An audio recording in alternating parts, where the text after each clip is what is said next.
वित्तीय वर्ष 2023-24 के आम बजट से पहले सोमवार को केंद्रीय वित्त मंत्री निर्मला सीतारमण ने लोकसभा में आर्थिक सर्वेक्षण रिपोर्ट पेश कर दी। इकोनॉमिक सर्वे में कहा गया कि सर्विस सेक्टर अभी भी एक प्रमुख रोजगार पैदा करने वाला बना हुआ है।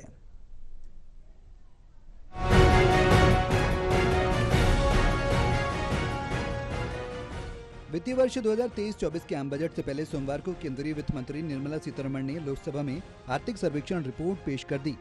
इकोनॉमिक सर्वे में कहा गया कि सर्विस सेक्टर अभी भी एक प्रमुख रोजगार पैदा करने वाला बना हुआ है।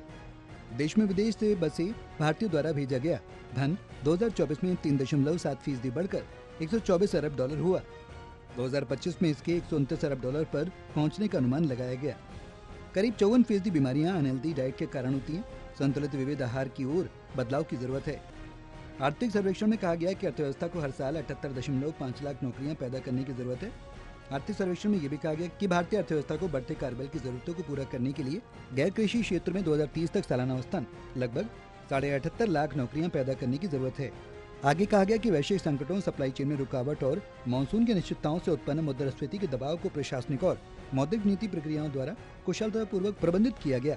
वित्त वर्ष 2023 में औसतन 6.7% के बाद वित्त वर्ष 2024 में खुदरा मुद्रास्फीति घटकर 5.4% रह गई। आर्थिक सर्वेक्षण में कहा गया कि लगभग 2 में से 1 भारतीय अभी भी कॉलेज से सीधे रोजगार के लिए तैयार नहीं।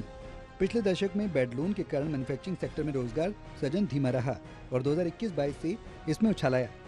सर्वे में कहा गया कि राजकोषीय मोर्चे पर ग्लोबल जनरल गवर्नमेंट राजकोषीय घाटा यानी जीडीपी के प्रतिशत के रूप में 2023 में पिछले वर्ष की तुलना में 1.6% बढ़ा।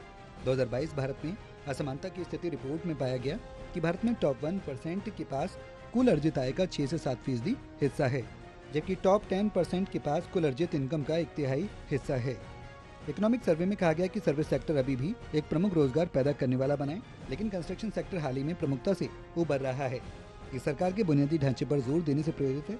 हालांकि चूंकि कंस्ट्रक्शन संबंधी नौकरियां काफी हद तक अनौपचारिक और कम वेतन वाली हैं, इसलिए कृषि छोड़ने वाले श्रम बल के लिए अवसरों की जरूरत है। आर्थिक सर्वेक्षण में वित्त वर्ष 2025 में वास्तविक जीडीपी वृद्धि 6.5 से 7% रहने का अनुमान जताया गया। बता दें, लेटेस्ट मौद्रिक नीति बैठक में आरबीआई ने चालू वर्ष 2024-25 के लिए जीडीपी का अनुमान 7 से बढ़ाकर 7.2% कर दिया। वहीं अंतर्राष्ट्रीय मुद्रा कोष ने भी 2024 के लिए भारत के विकास अनुमानों को पहले के 6.8% से बढ़ाकर 7% कर दिया।